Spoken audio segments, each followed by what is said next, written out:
मंत्रिमंडल के मेरे सहयोगी doctor Jitendra Singh ji, principal secretary doctor P K. Mishra,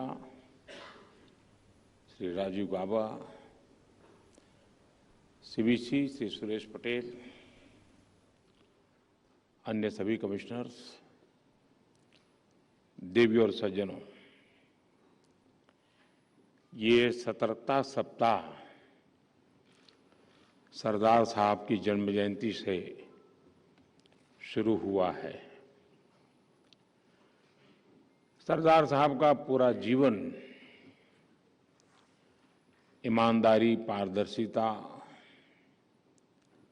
और इससे प्रेरित पब्लिक सर्विस के निर्माण के लिए समर्पित रहा और इसी कमिटमेंट के साथ आपने सतर्कता को लेकर जागृति का ये अभियान चलाया है। इस बार आप सभी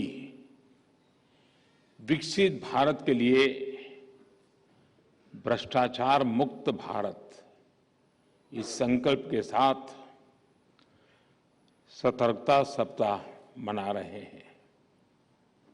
ये संकल्प आज के समय की मांग है, प्रासंगिक है और देशवासियों के लिए इतना ही महत्वपूर्ण है। साथियों, विकसित भारत के लिए विश्वास और विश्वसनीयता ये दोनों बहुत आवश्यक है। सरकार के ऊपर जनता का बढ़ता हुआ विश्वास जनता का भी आत्मविश्वास बढ़ाता है। हमारे यहां मुश्किल ये भी रही कि सरकारों ने जनता का विश्वास तो खोया ही, जनता पर भी विश्वास करने में पीछे रही। गुलामी के लंबे कालखंड से हमें भ्रष्टाचार की, शोषण की, संसाधनों पर कंट्रोल की जो लीगेसी मिली, उसको दुर्भाग्य से आजादी के बाद और विस्तार मिला और इसका बहुत नुकसान देश ने चार पीढ़ी ने उठाया है। लेकिन आजादी के इस अमृतकाल में हमें दशकों से चली आ रही इस परिपाटी को पूरी तरह बदल देना है। इस बार 15 अगस्त को लाल किले से भी मैंने कहा है कि बीते 8 वर्षों के श्रम, साधना, कुछ इनिशिएटिव, उसके बाद अब भ्रष्टाचार के खिलाफ निर्णायक लड़ाई का समय आ गया है। इस संदेश को समझते हुए, इस मार्ग पर चलते हुए हम विकसित भारत की तरफ तेजी से जा पाएंगे। साथियों, हमारे देश में भ्रष्टाचार की और देशवासियों को आगे बढ़ने से रोकने वाली 2 बड़ी वजह रही है। एक, सुविधाओं का अभाव और दूसरा, सरकार का अनावश्यक दबाव। लंबे समय तक हमारे यहां सुविधाओं का, अवसरों का अभाव बनाए रखा गया। एक गैप, एक खाई बढ़ने दी गई। इससे एक अस्वस्थ स्पर्धा शुरू हुई जिसमें किसी भी लाभ को, किसी भी सुविधा को दूसरे से पहले पाने की होड़ लग गई। इस होड़ ने भ्रष्टाचार का इकोसिस्टम बनाने के लिए एक प्रकार से खाद पानी का काम किया। राशन की दुकान में लाइन, गैस कनेक्शन से लेकर सिलेंडर भरवाने में लाइन, बिल भरना हो, एडमिशन लेना हो, लाइसेंस लेना हो, कोई परमिशन लेनी हो, सब जगह लाइन। ये लाइन जितनी लंबी, भ्रष्टाचार की जमीन उतनी ही समृद्ध।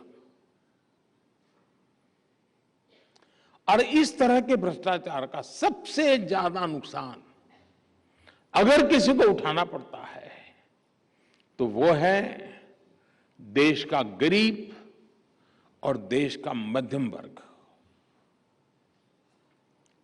जब देश का गरीब और मध्यम वर्ग अपनी ऊर्जा इन्हीं संसाधनों को जुटाने में लगा देगा तो फिर देश कैसे आगे बढ़ेगा, कैसे विकसित होगा। इसलिए हम बीते 8 वर्षों से अभाव और दबाव से बनी व्यवस्था को बदलने का प्रयास कर रहे हैं। डिमांड और सप्लाई के गैप को भरने की कोशिश कर रहे हैं। इसके लिए हमने कई रास्ते चुने हैं। 3 प्रमुख बातों पर मैं ध्यान आकर्षित करना चाहूंगा। एक, आधुनिक टेक्नोलॉजी का रास्ता। दूसरा, मूल सुविधाओं के सैचुरेशन का लक्ष्य। और तीसरा, आत्मनिर्भरता का रास्ता। अब जैसे राशन को ही लीजिए, बीते 8 वर्षों में हमने पीडीएस को टेक्नोलॉजी से जोड़ा और करोड़ों फर्जी लाभार्थियों को सिस्टम से बाहर कर दिया। इसी प्रकार डीबीटी से अब सरकार द्वारा दिया जाने वाला लाभ सीधे लाभार्थियों तक पहुंचाया जा रहा है। इस एक कदम से ही अभी तक 2 लाख करोड़ रुपए से अधिक गलत हाथों में जाने से बचा है। 2 लाख करोड़ रुपया। कैश आधारित अर्थव्यवस्था में घुसखोरी, कालाधन, ये डिटेक्ट करना कितना मुश्किल है, ये हम सब जानते हैं। अब डिजिटल व्यवस्था में लेन देन का पूरा ब्यौरा कहीं ज्यादा आसानी से उपलब्ध हो रहा है। Government e market place, jam जैसी व्यवस्था, सरकारी खरीद में कितनी पारदर्शिता आई है, ये जो भी इसके साथ जुड़ रहे हैं उसका महत्व समझ रहे हैं, वो अनुभव कर रहे हैं। साथियों, किसी भी सरकारी योजना के हर पात्र लाभार्थी तक पहुंचना, सैचुरेशन के लक्ष्य को प्राप्त करना समाज में भेदभाव भी समाप्त करता है और भ्रष्टाचार की गुंजाइश को भी खत्म कर देता है। जब सरकार और सरकार के विभिन्न विभाग खुद ही आगे बढ़कर हर पात्र व्यक्ति को तलाश रहे हैं, उसके दरवाजे जाकर दस्तक दे रहे हैं, तो जो बिचौलिए बीच में बने रहते हैं उनकी भूमिका भी समाप्त हो जाती है। इसलिए हमारी सरकार द्वारा हर योजना में सैचुरेशन के सिद्धांत को अपनाया गया है। हर घर जल, हर गरीब को पक्की छत, हर गरीब को बिजली कनेक्शन, हर गरीब को गैस कनेक्शन, ये योजनाएं सरकार की इसी अप्रोच को दिखाती हैं। साथियों, विदेशों पर अत्याधिक निर्भरता भी भ्रष्टाचार का एक बड़ा कारण रही है। आप जानते हैं कि कैसे दशकों तक हमारे डिफेंस सेक्टर को विदेशों पर निर्भर रखा गया। इस वजह से कितने ही घोटाले हुए। आज हम डिफेंस सेक्टर में आत्मनिर्भरता के लिए जो जोर लगा रहे हैं, उससे भी इन घोटालों का स्कोप भी समाप्त हो गया है। राइफल से लेकर फाइटर जेट्स और ट्रांसपोर्ट एयरक्राफ्ट तक आज भारत खुद बनाने की दिशा में आगे बढ़ रहा है। डिफेंस ही नहीं, बल्कि बाकी जरूरतों के लिए भी हमें विदेशों से खरीद कम से कम उस पर निर्भर रहना पड़े। आत्मनिर्भरता के ऐसे प्रयासों का उसको आज बढ़ावा दिया जा रहा है। साथियों, सीबीसी पारदर्शिता सुनिश्चित करने के लिए सबके प्रयास को प्रोत्साहित करने वाला संगठन है। और पिछली बार मैंने आप सभी से प्रिवेंटिव विजिलेंस पर ध्यान देने का आग्रह किया था। मुझे बताया गया है कि आपने इस दिशा में अनेक कदम उठाए हैं। इसके लिए जो 3 महीने का अभियान चलाया गया है, वो भी प्रशंसनीय है। मैं आपको और आपकी पूरी टीम को बधाई देता हूं।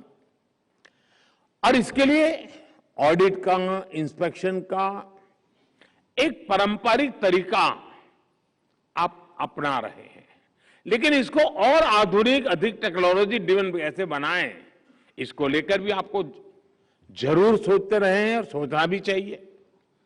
साथियों, भ्रष्टाचार के खिलाफ सरकार जो इच्छा शक्ति दिखा रही है, वैसी ही इच्छा शक्ति सभी विभागों में भी दिखनी आवश्यक है।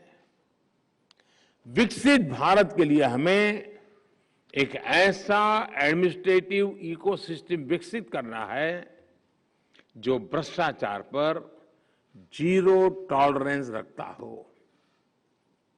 ये आज सरकार की नीति में, सरकार की इच्छा शक्ति में, सरकार के फैसलों में आप हर डगर पे देखते होंगे। लेकिन यही भाव हमारी प्रशासनिक व्यवस्था के डीएनए में भी मजबूती से बनना चाहिए। एक भावना यह है कि जो भ्रष्ट अफसर होते हैं, उनके खिलाफ कार्रवाई, चाहे वो आपराधिक हो या फिर विभागीय, बरसों तक चलती रहती है। क्या हम भ्रष्टाचार से संबंधित डिसिप्लिनरी प्रोसीडिंग्स को मिशन बोर्ड में एक अवधि तय करके पूरा कर सकते हैं? क्योंकि ये लटकती तलवार उसको भी परेशान करती है।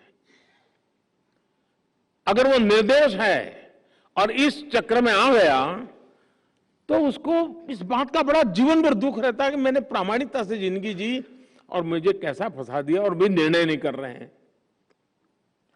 जिसने बुरा किया है उसका नुकसान अलग चीज है, लेकिन जो इसने नहीं किया वो इस लटकती तलवार के कारण सरकार के लिए और जीवन के लिए हर प्रकार से बोझ बन जाता है। अपने ही साथियों को इस प्रकार से लंबे लंबे समय तक लटकाए रखने से क्या फायदा है? साथियों, इस तरह के आरोपों पर जितनी जल्दी फैसला होगा, उतना ही प्रशासनिक व्यवस्था में पारदर्शिता आएगी, उसकी शक्ति बढ़ेगी। जो क्रिमिनल केसेस हैं, उनमें भी तेजी से कार्रवाई किए जाने, उनकी लगातार मॉनिटरिंग किए जाने की आवश्यकता है। एक और काम जो किया जा सकता है वो है पेंडिंग करप्शन केसेस के आधार पर डिपार्टमेंट्स की रैंकिंग।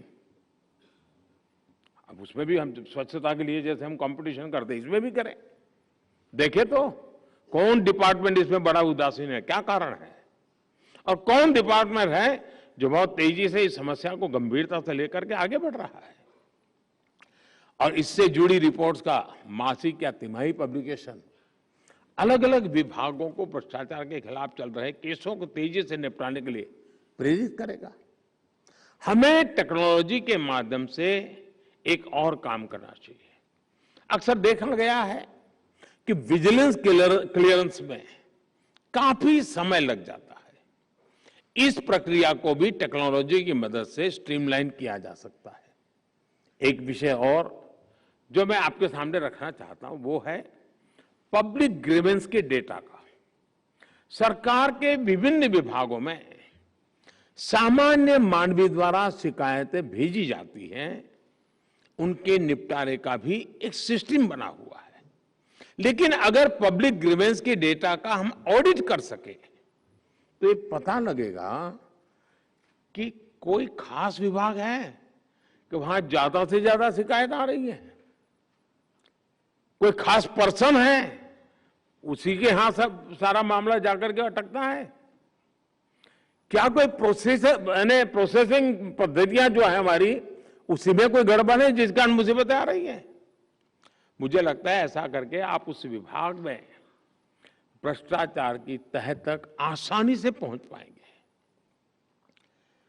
हम इन कंप्लेंट को आइसोलेटेड नहीं देखना चाहिए, पूरी तरह कैनवास पर रख करके सारा एनालिसिस करना चाहिए और इससे जनता का भी सरकार और प्रशासनिक विभागों पर विश्वास और बढ़ेगा। साथियों, करप्शन पर निगरानी के लिए हम समाज की भागीदारी, सामान्य नागरिक की भागीदारी को हम अधिक से अधिक कैसे प्रोत्साहित कर सकते हैं, इस पर भी काम होना चाहिए। इसलिए भ्रष्टाचारी चाहे कितना भी ताकतवर क्यों ना हो, वो किसी भी हाल में बचना नहीं चाहिए।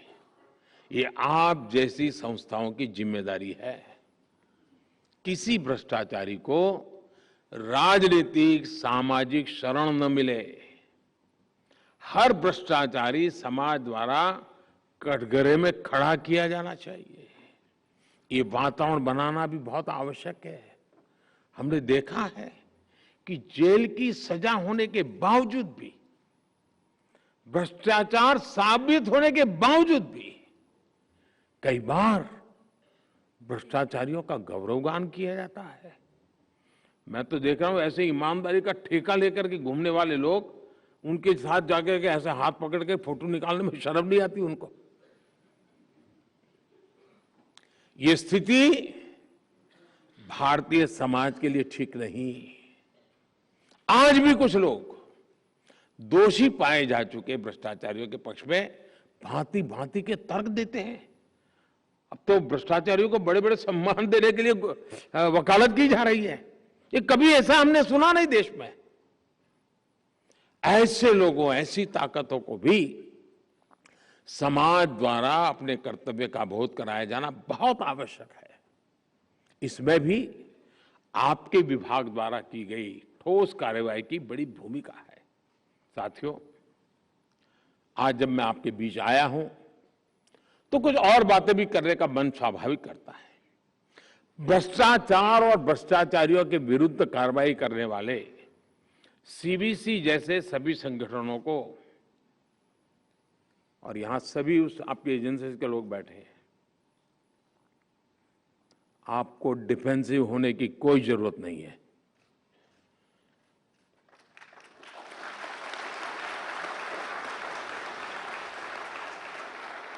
अगर देश की भलाई के लिए काम करते हैं तो अपराध बोध में जीने की जरूरत नहीं है दोस्तों। हमें पॉलिटिकल एजेंडा पे नहीं चलना है, लेकिन देश के सामान्य मानवी को जो मुसीबतें आ रही हैं उसे मुक्ति दिलाने का हमारा काम है। ये काम हमको करना है। और जिनके वेस्टेड इंटरेस्ट है वो चिल्लाएंगे, वो इंस्टीट्यूशन के गले घोंटने की कोशिश करेंगे, इस इंस्टीट्यूट में बैठे हुए समर्पित लोगों को बदनाम करने का प्रयास किया जाएगा।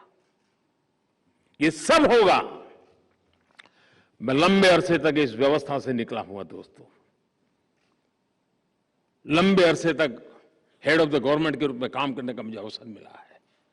मैंने बहुत गालियां सुनी, बहुत आरोप सुने दोस्तों। कुछ बचा नहीं मेरे लिए, लेकिन जनता जनार्दन ईश्वर का रूप होती है।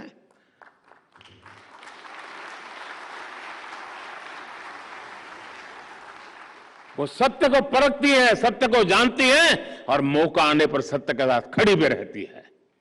मैं अपने अनुभव से कहता हूं दोस्तों, चल पड़िए ईमानदारी के लिए, चल पड़िए आपको जो ड्यूटी मिली है उसको ईमानदारी से निभाने के लिए। आप देखिए ईश्वर आपके साथ चलेगा, जनता जनार्दन आपके साथ चलेगी। कुछ लोग चिल्लाते रहेंगे क्योंकि उनका निजी स्वार्थ होता है, उनके स्वयं के पैर गंदगी में पड़े हुए होते हैं। और इसलिए मैं बार बार कहता हूं, देश के लिए, ईमानदारी के लिए काम करते समय कुछ भी अगर इस प्रकार के विवाद खड़े होते हैं, अगर हम ईमानदारी के रास्ते पर चले हैं, प्रामाणिकता से काम कर रहे हैं, डिफेंसिव होने की कोई जरूरत नहीं। दोस्तों,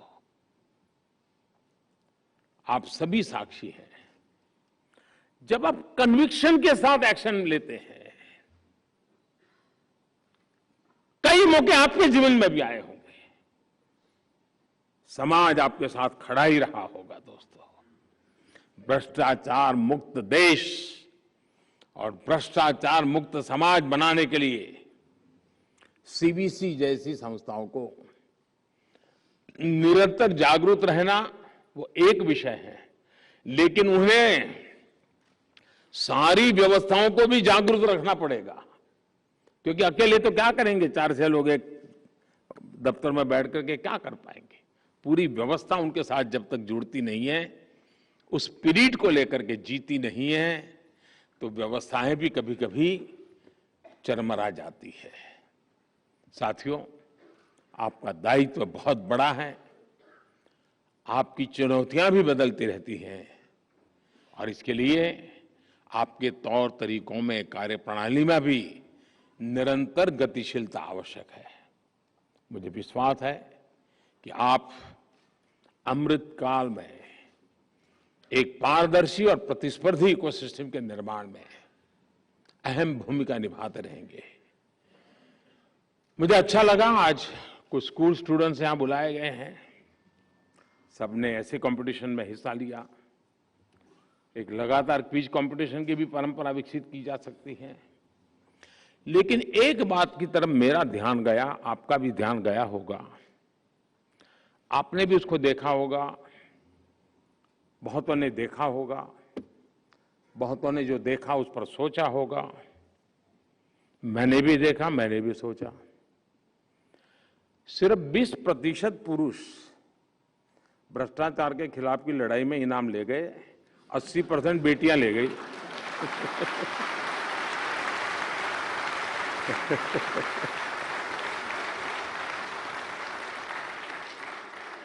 पांच में से 4 बेटियां, मतलब ये 20 को 80 कैसे करे, क्योंकि दौड़ तो उनके हाथ में है।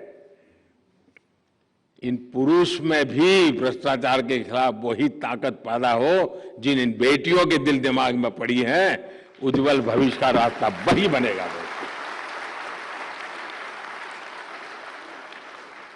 लेकिन आपके इस प्रिवेंटिव, इस दृष्टि से ये एक अभियान अच्छा है कि बच्चों के मन में भ्रष्टाचार के खिलाफ एक नफरत पैदा होनी चाहिए। जब तक गंदगी के खिलाफ नफरत पैदा नहीं होती, स्वच्छता का महत्व समझ नहीं आता है। और भ्रष्टाचार को कम ना आके पूरी व्यवस्था को चरमरा देता है, पूरी व्यवस्था को चरमरा देता है। और मैं जानता हूं इस पर बार बार सुनना पड़ेगा, बार बार बोलना पड़ेगा, बार बार सजग रहना पड़ेगा। कुछ लोग अपनी शक्ति इसलिए भी लगाते हैं कि इतने कानूनों में से बाहर कैसे रह करके सब किया जाए, वो ज्ञान का उपयोग वो भी करते हैं, एडवाइस भी करते हैं इसके लिए कि इस दायरे के बाहर करो, कोई प्रॉब्लम नहीं होगा। लेकिन अब दायरा बढ़ता ही चला जा रहा है, आज नहीं तो कल कभी न कभी तो समस्या आनी है, और अब बचना मुश्किल है जी। टेक्नोलॉजी कुछ न कुछ तो सबूत छोड़ रही है। जितना ज्यादा टेक्नोलॉजी की ताकत का उपयोग होगा, हम व्यवस्थाओं को बदल सकते हैं और बदली जा सकती है। हम कोशिश करें। मेरी आप सबको बहुत बहुत शुभकामनाएं हैं। धन्यवाद भाइयों।